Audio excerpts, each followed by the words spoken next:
Hey, what up, Doe? How you doing? Welcome to my channel. That's what I do every Monday. Look back at some news or news that came out today and just spread the love. I'm glad you guys could tune in. First of all, thank all you guys who've been checking up on me on my health. My third day of cyberknife radiation treatment went well. Little problem here and there, but all in all went well. Two more days of that, and we'll go from there. But thank you. I appreciate all my friends help me out and all that kind of good stuff. So if you're in the chat, let me know all that good stuff. And whoever pops on, somebody I know, I'll might have them pop on with me. So a lot of things to discuss. A lot of things. I want to start off with the Astro World Festival tragedy.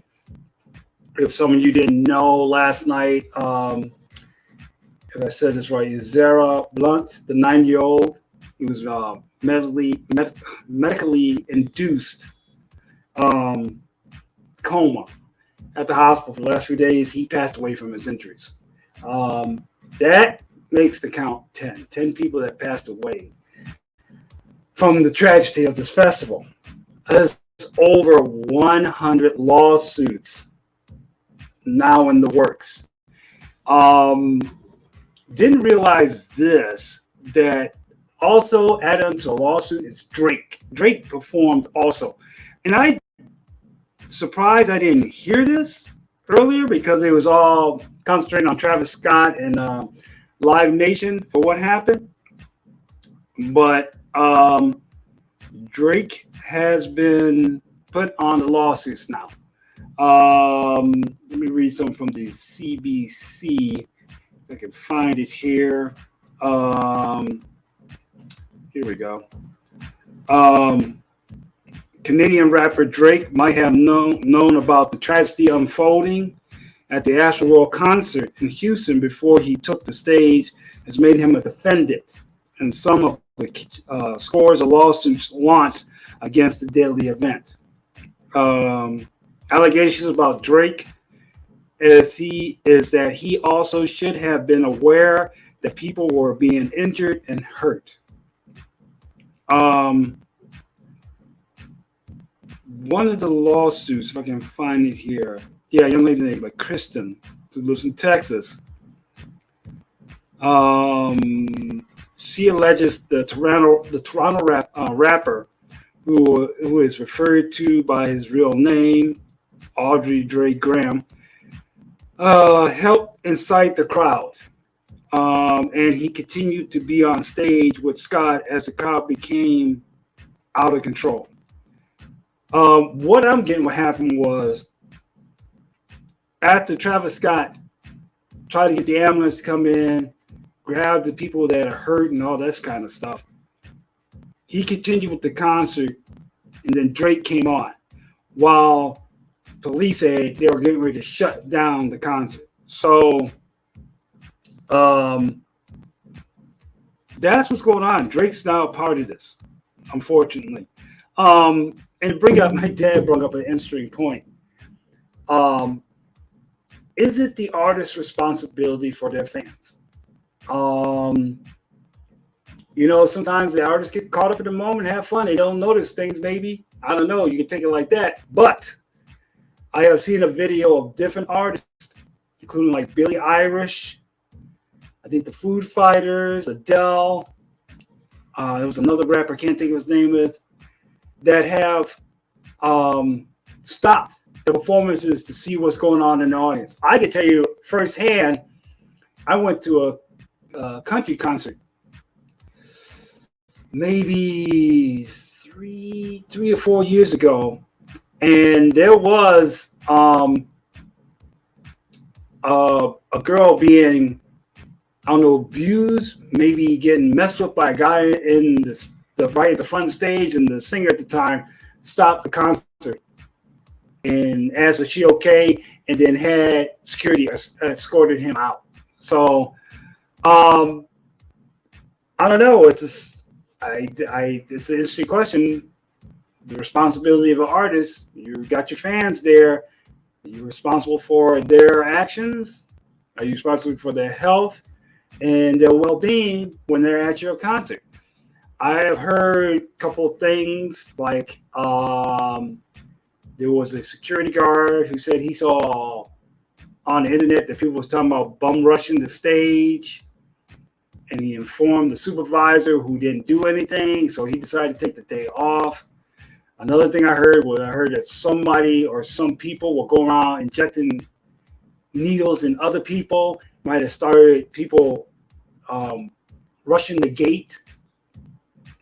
That is questionable. If you've seen the videos, I mean, people want like looking and concerning, looking at security guards like, hey, somebody's doing something back there, all this kind of stuff. So that's a little questionable thing going on there. So I don't know. But it's a very sad situation. Definitely want to keep up with it, see what goes on with that. So another bit. Mr. Leonardo DiCaprio is got a new role with MGM. He's going to be playing Jim Jones. If you don't know who Jim Jones is, you better check your books. Jim Jones led a cult. He started in the U.S. and took them all the way down into the Caribbean in Jonestown. This was the worst cult massacre in history. 918 people died. 200 of them were children. Okay. I remember seeing the classic movie back in the day on CBS with Powers Booth, where he did a great job. I think there's one new one out, maybe a couple of years ago. I've seen the scene. The guy looks okay. It's interesting what happened. A lot of people don't realize that he was being investigated by congressmen and everything. And some of the people that came down to see what was going on got killed at the airport. And Jim Jones got his followers to believe that people are coming to get them, to take what they got. And he felt that a suicidal revolution should be performed. If you heard the old saying, don't drink the Kool-Aid, it kind of came from that. Because what is Kool-Aid in a cup with cyanide. He had bought tons of cyanide and brought them down to this island. And just had everybody drink the Kool-Aid with the cyanide in it. And just a fact to add, it wasn't really Kool-Aid. It was actually Flavor Aid, a rival company's product. So I just found that out today. So it'd be interesting to see what Leo can do with this character. I'll be interested to see a new updated version of it. So we'll see what happens with that. Let's get to my boy Henry Cavill. Yes. My man used to play Superman, and he I don't know. Warner Brothers execs don't know what they're doing. To my opinion, you should have made another Superman movie with him. I had no problem with the first one, Man of Steel. I thought he did great. But, the way Warner Brothers execs go, they can leave a bad taste in somebody's mouth. But on November 11th, Cavill said the project is exciting and expanding. Superman's far more than skin color. To him, Superman is an idea. Superman is an extraordinary thing that lives within our hearts. Cavill told to THR, the Hollywood Reporter. He also suggested there's room in the franchise for multi-iterations of the character. So, kind of a little bit of hint there. Okay. But now, the same time he said this, he also hinted at this. Let me see if I can pull it up here.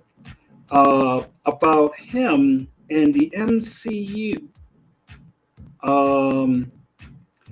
Let's see here. It was from Screen Rant. Here we go. That he wants to play a modernized version of Captain Britain. I know. Character nobody knows about. I'll explain it to you. Henry Cavill expresses his interest in joining the MCU potentially as a modernized version of Captain Britain. The Englishman has played Superman in DCU since 2013's Man of Steel, reprising his role in Batman vs. Superman, Dawn of Justice, and both cuts of Justice League. Cavill's version of the character has seemingly been de-emphasized in DC's future plans, following their virtual abandonment of the MCU's chronologically following the poor reception of Joss Whedon's Justice League film, and now the proposed Michael B. Jordan-led Superman movie is on its way from the writer, or another writer, I can't even say his name. In the meantime, Cavill has turned his attentions elsewhere. Mission Impossible, Fallout, and Noah Holmes. So, he's interested with that. Just know Captain Britain is a alter ego of Brandon Burdock. He was introduced in Marvel Comics Captain Britain Weekly #1 in 1976, the flagship hero of the UK. Braddock was endowed with super strength, speed, flight, and energy beams by the magician Merlin, who entrusted the hero to behold the law as a protector. Captain Britain has long history in the comics, and including membership in the Secret Avengers and Illuminati, as well as leading his own British superhero team known as Excalibur. And some of you guys who just collect comic books, Excalibur included 2 X-Men, Kitty Pryde and Nightcrawler. So, I see him pulling this off. Who knows? Maybe Marvel might make the deal. The only thing is, I know Henry Cavill looking for that A-lister money. And I hate to say it, he's not there yet. But who knows? Who knows? So, okay. Tomorrow, finally, the Spider-Man No Way Home trailer comes out tomorrow. Here's the thing. This kills me. There's a screening in LA at 5 p.m. for fans to see it. First come, first serve, whatever. General admission. So I don't doubt there's people already camping out at that theater right now. I don't get the thought process of pre-screening a trailer. There are 100,000 people waiting for this trailer, and now you want to do it to a selected few. Doesn't make no sense at all. I don't get what Sony's trying to do. They just said we're going to do screening with some surprises. I don't like what surprises you're going to talk about. I don't know. But I think this is totally ridiculous. Let's bust this thing out. Let us see what we got going. I believe it was this morning. Andrew Garfield was on Today's Show. And again, denying that he's not in the movie. We'll see. Because it's kind of funny that some people are in town. Like I heard that Tobey Maguire was hanging with Zendaya. I don't know what's going on with that. But just let the trailer go. Just get the screening. I know it's different when you're screening a movie, but it's a trailer. Just pop it out. Give me a break. And it's a funny little tidbit. Okay, you guys might remember this guy. Nicholas Hamilton. Nicholas Hammond played the TV version of Spider-Man in 1977. Well, he came on the Hollywood Reporter and said he was a little disappointed and asked him to be on it. Now, I did watch the series. I ain't gonna lie. And kind of enjoyed it as a kid. But I don't know if anybody would... Older fans maybe would take to it, but I don't know. If you're going to do that, you might as well have the Japanese Spider-Man on there. You guys didn't know when Marvel was trying to get comic books popular in Japan, it was kind of hard to do so. And they made a Japanese Spider-Man series, not cartoon, live action. Kind of a total different story. Guy was named Peter Parker. He wasn't a reporter. He had powers from alien thing. I can't remember. He had his own giant robot. I mean, he was the first uh, guy to have a robot before the Power Rangers, which is funny to hear that. So, you could do that. You might, if you're gonna do that, you might have Miles Morales in there. So I just don't. I mean, it's kind of disappointing, but I mean, he's kind of old now. I mean, I don't know how that's gonna look. I'm sorry, but who knows? So that's my take on everything today. What you think? Leave your comments below. Let me know what you think. If you like this video, give me a like. Please share it with some people. Let them see this. Hopefully, we'll the trailer pops. So I might do a reaction to it. And don't forget, I'm doing, guys do I do the underground scene, the house music scene, like DJing. I will be doing the annual Hump Day mix, but might be later in the day. I usually do it at noon. This time might be around 6 o'clock, because I have my treatment I have to do that day. So it might be 6 o'clock. Make sure you tune in, tell your friends. We'll be jumping on some house music here and there. So that's all I got for you. So like I said, subscribe, like this channel for future content. You guys have a good evening. Talk to you later.